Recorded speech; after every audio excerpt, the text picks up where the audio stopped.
Question number 1, जैसा कि आप देख पा रहे हो इसमें सीक्वेंस दी गई है जो कि एपी के फॉर्म में है। हमें फाइंड करनी है दिए गए सीक्वेंस में जितने भी टर्म है उन सभी टर्मों के योग को। तो इसके लिए हम लोग Sn equal to n by two bracket 2a plus n minus one into D फार्मूले का यूज करेंगे और सीक्वेंस में दिए गए जितने भी टर्म है उन सभी टर्मों के योग को फाइंड कर लेंगे। सो अब हम लोग मूव करते हैं क्वेश्चन नंबर 1 की ओर। क्वेश्चन नंबर 1 में जो सीक्वेंस दी गई है, यदि आप इस सीक्वेंस को ध्यान से देखोगे तो आप पाओगे कि इस सीक्वेंस में फर्स्ट टर्म की जो वैल्यू है वो 2 है। इसका मतलब यह हुआ कि ए की वैल्यू हो जाएगी 2। अब आप इसे नोट करोगे,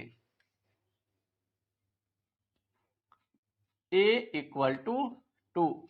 अब हम लोग इस सीक्वेंस के कॉमन डिफरेंस को फाइंड करेंगे। किसी भी सीक्वेंस के कॉमन डिफरेंस को फाइंड करने के लिए सेकेंड टर्म में फर्स्ट टर्म को माइनस करना होता है। इस सीक्वेंस में सेकेंड टर्म की जो वैल्यू है वो 7 है, तो 7 में माइनस करोगे आप फर्स्ट टर्म की वैल्यू जो कि 2 है। अब आप इसे सॉल्व करोगे तो डी की वैल्यू हो जाएगी 5।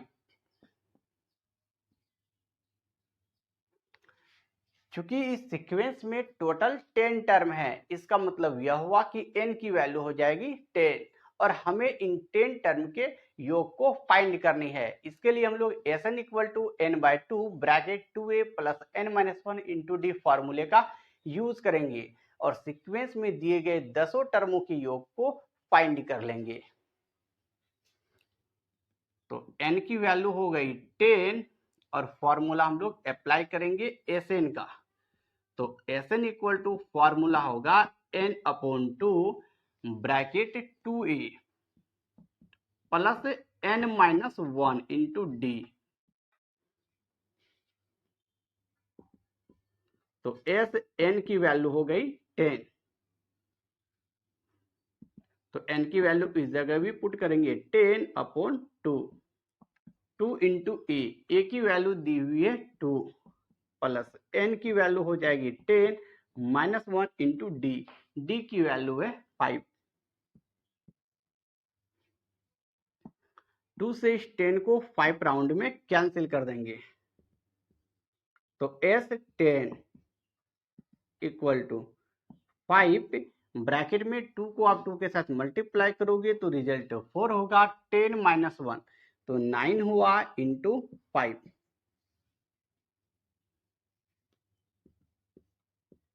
तो S10 इक्वल टू 5,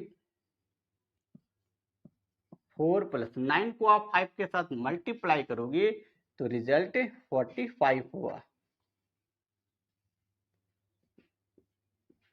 तो S10 इक्वल टू 5 इंटू 45 में आप 4 को ऐड करोगे तो रिजल्ट 49 होगा। That is S10 equal to, यदि 49 को 5 के साथ मल्टीप्लाई करोगे तो रिजल्ट 245 हुआ। तो इस प्रकार इस सीक्वेंस में टोटल 10 टर्म थे और 10 टर्म का जो सम हुआ, योग हुआ, वो 245 हुआ। इस प्रकार क्वेश्चन नंबर 1 को हम लोगों ने कर लिया। क्वेश्चन नंबर 1 का 2, जैसा कि आप देख पा रहे हो इसमें जो सीक्वेंस दी गई है, इस सीक्वेंस में फर्स्ट टर्म की वैल्यू -37 है। इसका मतलब यह हुआ कि ए की वैल्यू हो जाएगी -37। अब आप इसे नोट करोगे, ए इक्वल टू -37। अब हम लोग इस सीक्वेंस के कॉमन डिफरेंस को फाइंड करेंगे। किसी भी सीक्वेंस के कॉमन डिफरेंस को फाइंड करने के लिए सेकेंड टर्म में फर्स्ट टर्म को माइनस करना होता है। तो इस सीक्वेंस में सेकेंड टर्म की वैल्यू दी हुई है -33। इसमें हम लोग माइनस करेंगे फर्स्ट टर्म की वैल्यू जो कि माइनस का 37 है। अब आप इसे सॉल्व करोगे तो d इक्वल टू -33 एंड ये दोनों माइनस मिलके प्लस हो जाएंगे 37। That is d equal to -33 अब प्लस 37। इसे सॉल्व करेंगे तो रिजल्ट 4 होगा। तो इस प्रकार d की वैल्यू हो जाएगी 4। क्योंकि इस सीक्वेंस में टोटल 12 टर्म है, इसका मतलब यह हुआ कि n की वैल्यू हो जाएगी 12।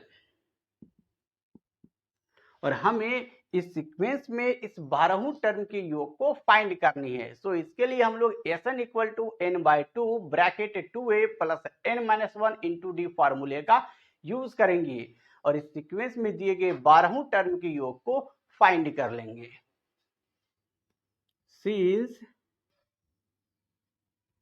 Sn equal to n/2 bracket 2a plus n-1 into d. तो Sn, तो n की वैल्यू हो गई 12 equal to 12 upon 2 bracket 2 into a की वैल्यू दी हुई है -37। इसकी वैल्यू को इस जगह पुट कर देते हैं हम लोग प्लस n-1, तो n की वैल्यू हो गई 12 माइनस का 1 इंटू डी की वैल्यू है 4। अब इस 2 से इस 12 को हम लोग 6 राउंड में कैंसिल कर देंगे,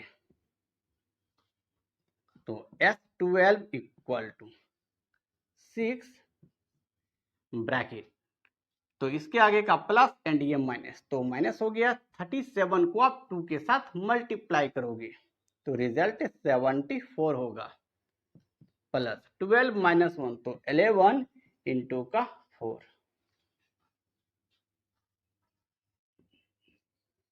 तो S12 इक्वल टू 6 माइनस का 74 प्लस 11 को आप 4 के साथ मल्टीप्लाई करोगे तो रिजल्ट 44 हुआ। अब इसे हम लोग नेक्स्ट सॉल्व करेंगे, तो S12 इक्वल टू 6 माइनस का 74 एंड प्लस का 44, इसे सॉल्व करोगे आप तो रिजल्ट माइनस का 30 होगा। That is S12 equal to -30 को आप 6 के साथ मल्टीप्लाई करोगे तो रिजल्ट 180 हुआ। इस प्रकार इस सीक्वेंस में टोटल 12 टर्म थे और 12 टर्म का जो योग होगा वो -180 होगा। इस प्रकार क्वेश्चन नंबर 1 के 2 को हम लोगों ने कर लिया कंप्लीट। अब नेक्स्ट क्वेश्चन नंबर 1 के 3 को करेंगे। क्वेश्चन नंबर 1 का 3, जैसा कि आप देख पा रहे हो इसमें जो सीक्वेंस दी गई है, इस सीक्वेंस में फर्स्ट टर्म की वैल्यू 0.6 है। इसका मतलब यह हुआ कि a की वैल्यू हो जाएगी 0.6, तो इसे हम लोग नोट कर लेते हैं। तो a की वैल्यू हो गई 0.6। अब हम लोग इस सीक्वेंस के कॉमन डिफरेंस को फाइंड करेंगे। तो किसी भी सीक्वेंस के कॉमन डिफरेंस को फाइंड करने के लिए सेकेंड टर्म में फर्स्ट टर्म को माइनस करना होता है। तो इस सीक्वेंस में सेकेंड टर्म की वैल्यू 1.7 है, इसमें हम लोग माइनस करेंगे फर्स्ट टर्म की वैल्यू 0.6 को, तो डी की वैल्यू हो जाएगी 1.1। क्योंकि इस सीक्वेंस में टोटल 100 टर्म है, इसका मतलब यह हुआ कि n की वैल्यू हो जाएगी 100, तो n इक्वल टू 100। हमें इस सीक्वेंस में दिए गए 100 टर्म के योग को फाइंड करनी है। तो इसके लिए हम लोग Sn equal to n/2 bracket 2a plus n-1 into D फॉर्मूले का यूज करेंगे और इस सीक्वेंस में दिए गए 100 पदों के योग को फाइंड कर लेंगे। सो आप नोट करोगे, since Sn equal to n/2 bracket 2a plus n-1 into D. Sn, तो S 100 इक्वल टू n की वैल्यू हो गई 100 अपॉन 2 ब्रैकेट 2a, तो a की वैल्यू हो जाएगी 0.6 प्लस n, तो n की वैल्यू हो गई 100 माइनस 1 इंटू डी, तो d की वैल्यू है 1.1। अब आप इसे सॉल्व करोगे तो जैसे ही हम लोग इस जगह के पॉइंट को रिप्लेस करेंगे तो 1 के बाद सिंगल जीरो यूज करेंगे, फिर इस जगह भी पॉइंट को रिप्लेस करोगे तो 1 के बाद सिंगल जीरो लिखेंगे। तो S100 इक्वल टू 100/2। अब हम लोग इस 6 को 2 के साथ मल्टीप्लाई करेंगे तो रिजल्ट 12 होगा अपॉन में 10 प्लस 100 माइनस 1 तो 99, इसको मल्टीप्लाई करेंगे 11 से अपॉन में ये वाला 10।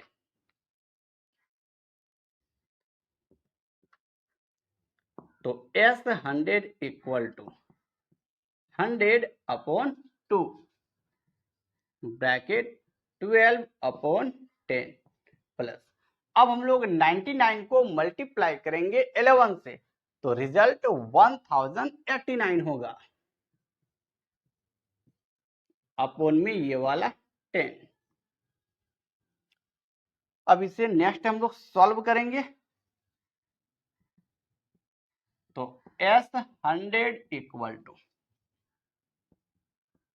100/2 ब्रैकेट, इन दोनों 10 का आप लोगे एलसीएम तो 10 होगा, उस 10 में इस 10 से डिवाइड करोगे तो रिजल्ट हुआ 1, फिर इस 1 को हम लोग इस 12 से मल्टीप्लाई करेंगे तो रिजल्ट 12 होगा, प्लस इस 10 में इस 10 से डिवाइड करेंगे तो भी रिजल्ट 1 होगा, और उस 1 को आप 1089 के साथ मल्टीप्लाई करोगे तो रिजल्ट 1089 ही होगा।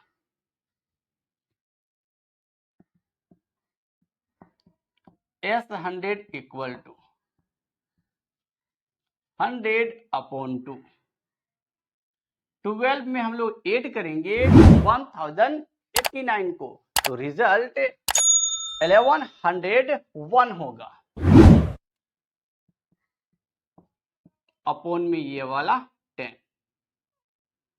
अब हम लोग इसका इसके साथ मल्टीप्लाई करेंगे तो ये 0 0 कैंसिल हो जाएगा। अब इस 2 से इस 10 को आप कैंसिल करोगे 5 राउंड में तो S100 इक्वल टू 1101 मल्टीप्लाई करेंगे इसे हम लोग 5 के साथ तो that is S100 equal to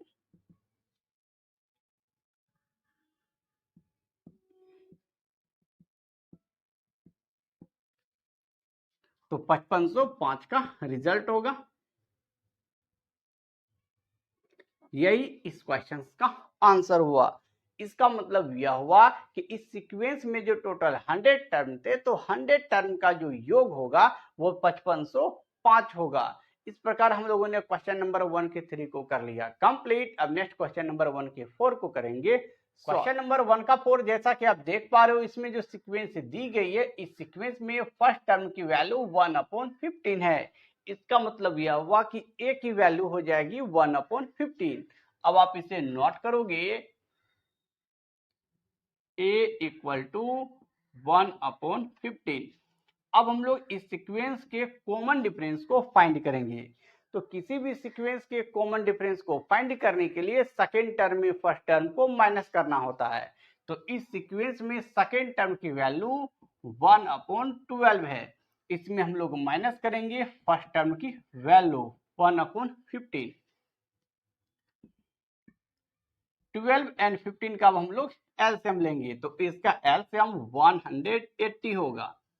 अब इस 180 में हम लोग 12 से डिवाइड करेंगे तो रिजल्ट 15 हुआ, और इस 15 को आप इस 1 के साथ मल्टीप्लाई करोगे तो रिजल्ट 15 होगा माइनस।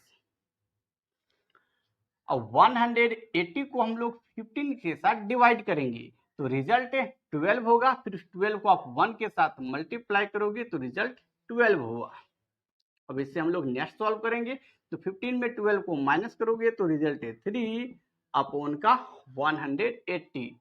अब इससे हम लोग सॉल्व करते हैं। जैसे ही आप 3 से 180 को कैंसिल करोगे तो ये 60 राउंड में कैंसिल होंगे।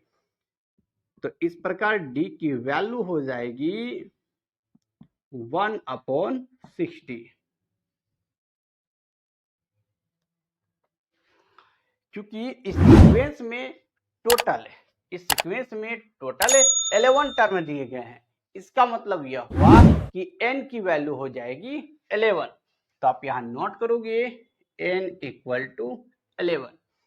अब हम लोग इस सीक्वेंस में दिए गए 11 टर्म के योग को फाइंड करेंगे। सो इसके लिए हम लोग Sn equal to n by two bracket 2a plus n minus 1 into D फॉर्मूले का यूज करेंगे और सीक्वेंस में दिए गए जो 11 टर्म है इन 11 टर्म के योग को फाइंड कर लेंगे। तो सिंस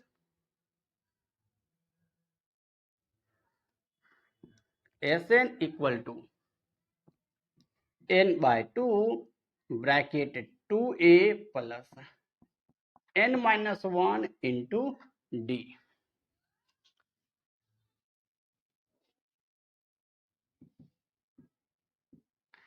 Sn तो n की वैल्यू हो जाएगी 11 equal to n by two, तो n की वैल्यू हो गई 11 अपॉन में 2 ब्रैकेट 2a, तो 2a की वैल्यू है 1 अपॉन 15।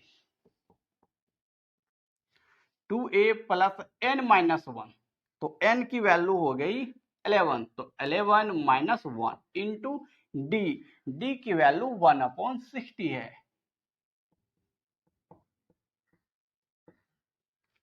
अब इसे हम लोग नेक्स्ट सॉल्व करेंगे। तो S11 इक्वल टू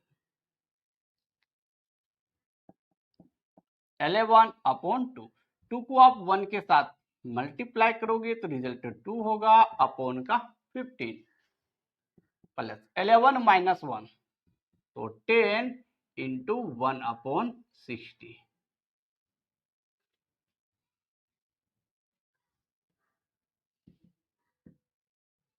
तो S11 equal to 11 upon 2 bracket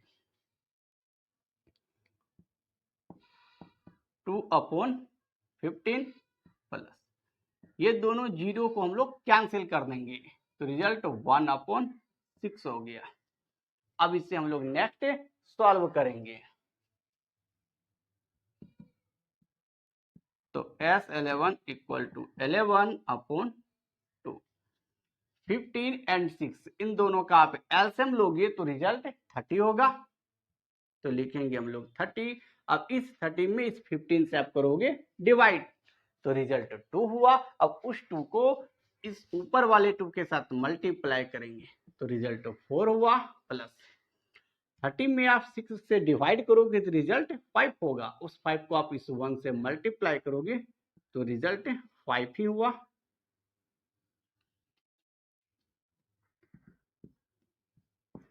S11 equal to 11 upon 2 into 5 plus 4, तो 9 अपॉन का 30। अब इसे हम लोग नेक्स्ट सॉल्व करते हैं। तो S11 इक्वल टू इसे हम लोग कैंसिल कर देंगे 3 से ही,